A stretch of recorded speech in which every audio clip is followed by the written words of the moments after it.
Hi everyone, it's Kasia from Tarot Map, and in this video I'm going to present you the Shimmering Veil Tarot by Cilla Conway. She's the creator of the Intuitive Tarot, the Byzantine Tarot with John Matthews, and the Devas of Creation. And I think you know, if you're a fan of Cilla's work, you will definitely enjoy what she has produced for us. Right now I'm just actually taking out all the decks that I have from Cilla. So this is the out of print edition of the Intuitive Tarot.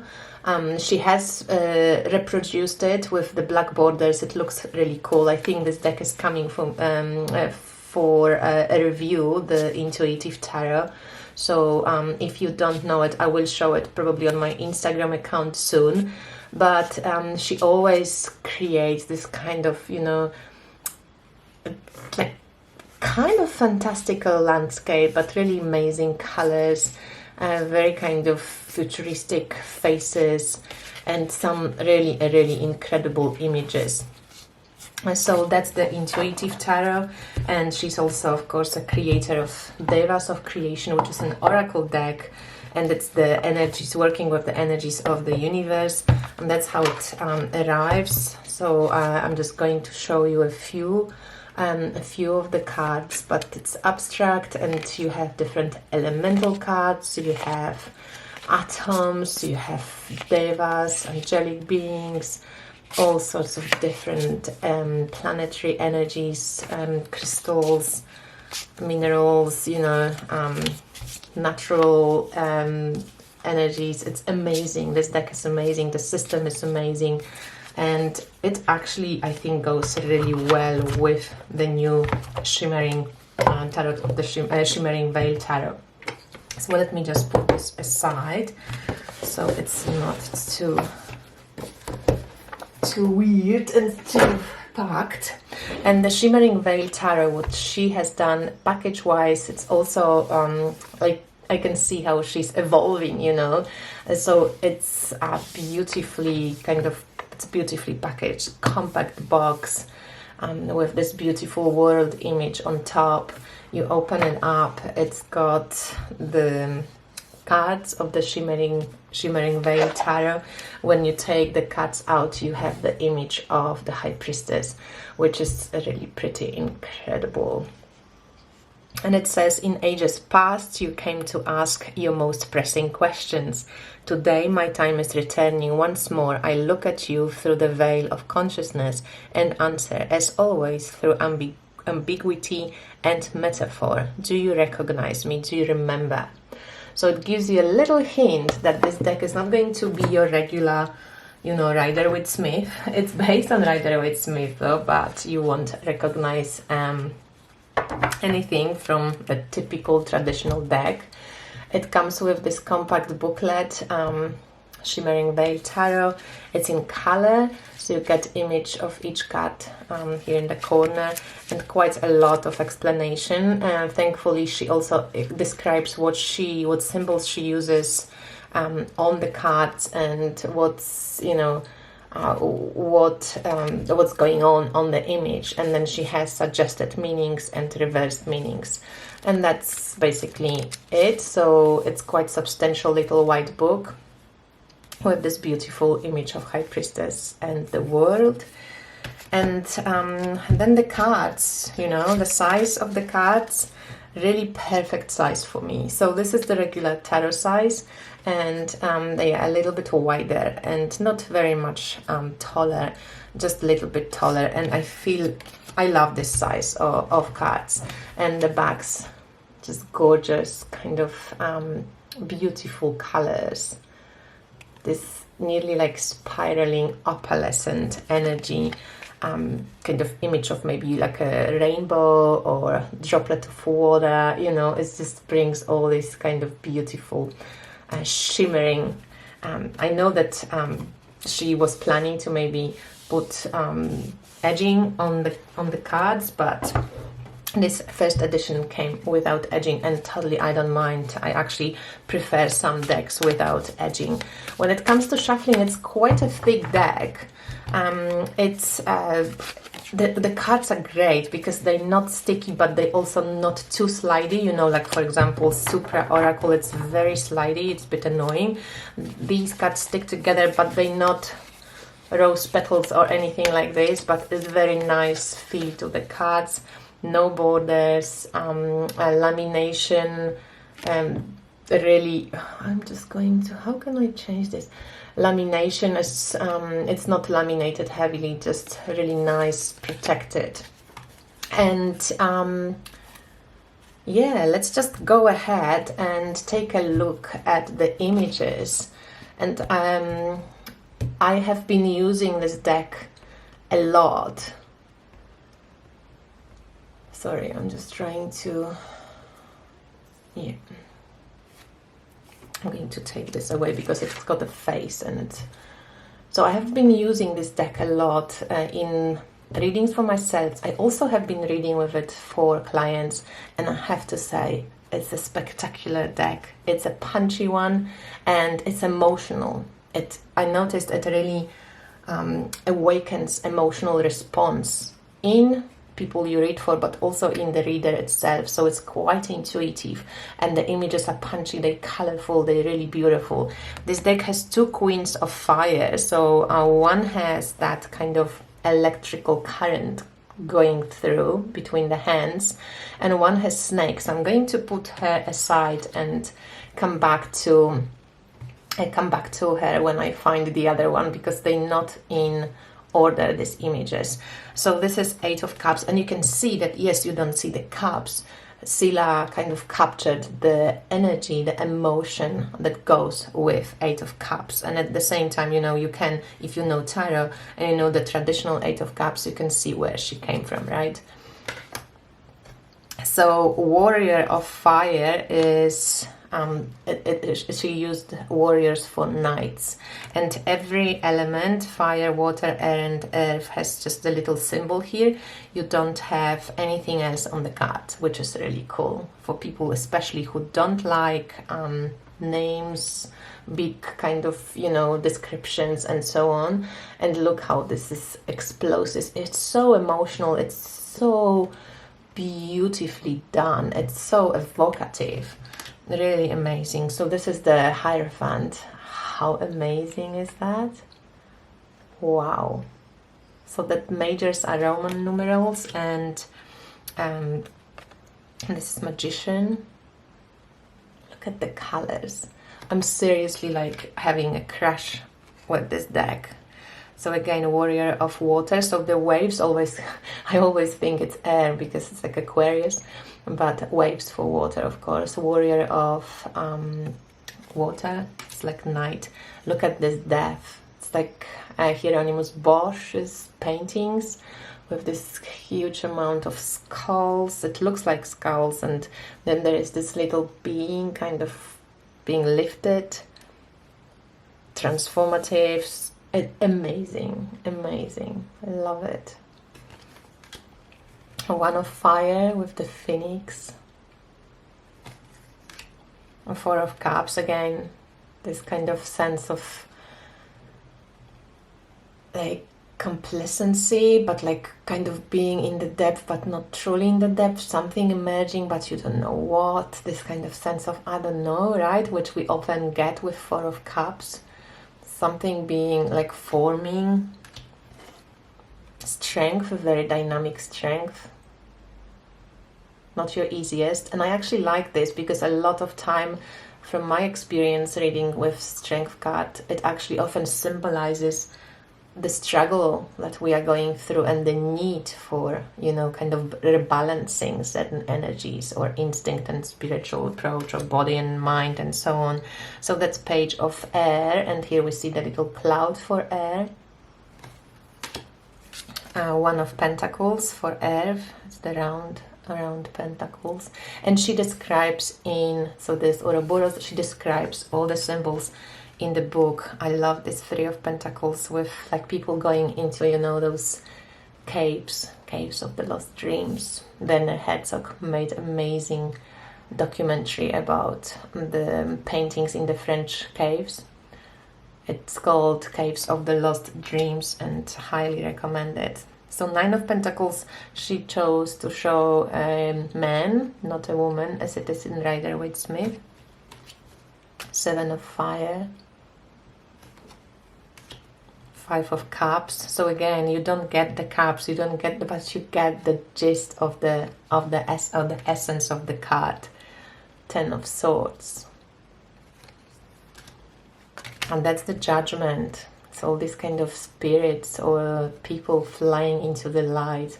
I love how the texture would be, you know, it looks like this oil painting, amazing. The Hangman. And this is the Warrior of Earth.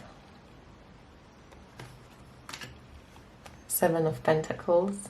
It's pretty cool. Usually you get this, like, you know, bush with things. Here you just lay back and wait. Eight of Pentacles. It's kind of working on your skill, developing. King of Pentacles with beautiful crystal here. Five of Fire. And the deck, because it's kind of, you know, the figures are quite abstract. They all come in different shapes, colors. So it's inclusive. It's inclusive without trying to be too inclusive, you know, like all these characters look different. I actually love this devil. I really like it because it's not demonizing, you know, the devil itself. It's like part of the human nature, really. So that's Page of Pentacles. And it's interesting because this is one of not many cards that seems like it's not totally sharp. Not that it disturbs anything, but... And here is the Eight of Air. Nine of Air. So Nine of Swords. King of Water. A Ten of Fire. Oh, it's just carrying. Queen of Pentacles. Isn't she beautiful? The Moon. Bit different perspective. No dogs, just this crustacean in water. And columns. Six of Pentacles. Nine of Fire. I just love this burst of fire and then this figure just standing there. Oh, here it is. So you can choose which one you want. One is having this adaptation to the snake goddess from Greece, from Crete. And one has just this bolt of energy between her hands. I love them both. I don't know if I want, I just might keep them both, just see what associations I'm going to give them, because I quite enjoy the idea of this two for fire. So this is Three of Cups, a Four of Air. That's an interesting take on Four of Air. Empress, of similar kind of type of color. Beautiful. And then there's this High Priestess with the crystal lattice. That's how the deck was supposed to be called. And I have an interview with Sila Conway as well. You can guys watch it on the Inspired Tarot Map playlist. And she speaks about how she changed the name from Crystal Lattice to Shimmering Veil Tarot. And how the idea from Crystal Lattice was born. And that was the star, by the way. And Queen of Air, she seems a little bit like, you know, Snow Queen. Nine of Cups. Chariot. That's the Tower. It's quite dynamic as well, with these waves crashing. Four of Pentacles. That's quite darkish Four of Pentacles. There's this figure kind of holding on to what looks like earth, and just this kind of dark angel sneaking up on her. A Six of Wands. Oh, I love this image. It's just Three of Wands. It's like this adventure, but it's so full of color and potential and, you know, like going through a portal. And that's the change, you know, the Wheel of Fortune. And the light is shifting here, so I've got to hurry up. That's Page of Fire, 6 of Airs or 6 of Swords, 5 of Swords, it's this figure, 6 of Water, so 6 of Cups. Look at these colors, it's just so amazing. 10 of Cups, Sun. That one is interesting. For 7 of Air, she looks like Striga or some Eastern European ghost. 7 of Cups, Justice. It's fairly kind of poised because other cards feel so dynamic. 1 of Swords. Wow. So I think if you guys love this deck like myself, I think this deck jumped into like top 10 of all my decks. That's Knight of Swords. I just love how expressive and beautiful the colors are, and this is such an ancestral card. So what you can see here, it's all the humans and animals, and it goes to like simplest, you know, cells. So it's like evolution of Earth and life on Earth. It's 10 of Pentacles, really cool. 4 of Fire, 4 of Wands, so cool. And that's 3 of Swords. Love it, how the energy, you know, just like escapes you. And that's King of Swords. And we have the Hermit, 8 of Wands. That's, you know, really fast.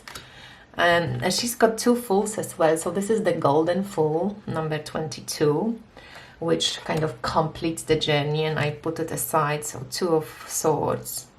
No, that's nice. That's like I command, or like I, you know, kind of get this, oh, hold this tension.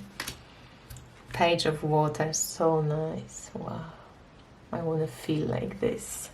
I might be going to Croatia, so this is Ace of Water with dolphins, and I don't know, it looks like a figure. And there's the World, which you've seen on the images. And that's Queen of Cups. She says in the booklet it's like mermaidy, but to me she reminds me of Yemuja. And that's 2 of Cups, the rainbow, and there's this couple. And that's the Lovers. It's a bit of like, you know, Adam and Eve.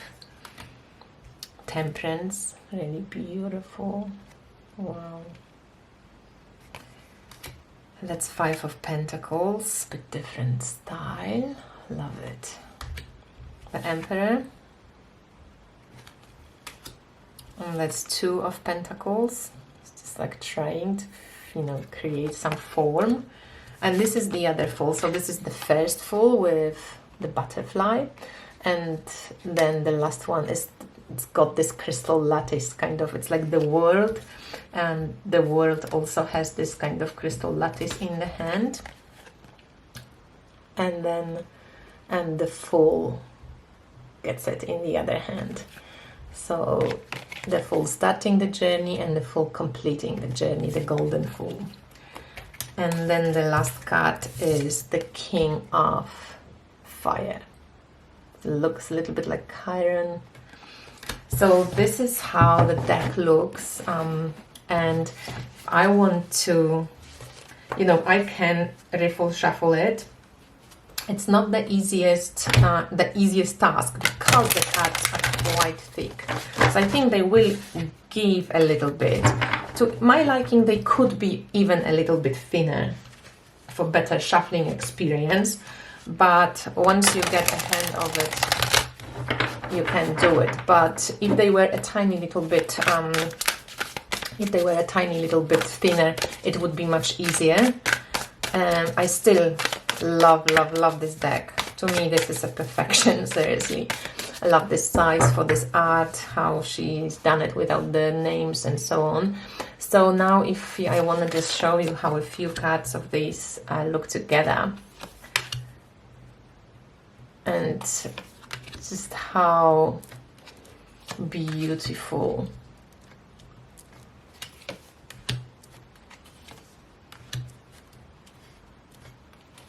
Quite spectacular. And you know, like you get this heat. I don't know if I get this heat, like just this emotional staring when I look at the images. It's just they kind of awaken really something in me. And I think it's a really easy reader. I think it will be a great deck for anyone who loves to work with non-traditional decks, anyone who likes to work with intuitive decks, who likes to read in connection, combination with emotions. Oh, like just look at this, it's beautiful. So this was the Shimmering Veil Tarot by Cilla Conway, and I cannot recommend this deck highly enough. I love it. So thank you for watching. Please leave me some comments about what you think about this deck, if you got it, how do you use it, what do you like, what don't you like, and so on. So I'd love to hear from you, and thanks Cilla, this is an amazing undertaking. I'm really proud of what you did. It's really very cool. So thanks everyone, and I speak to you soon. Bye.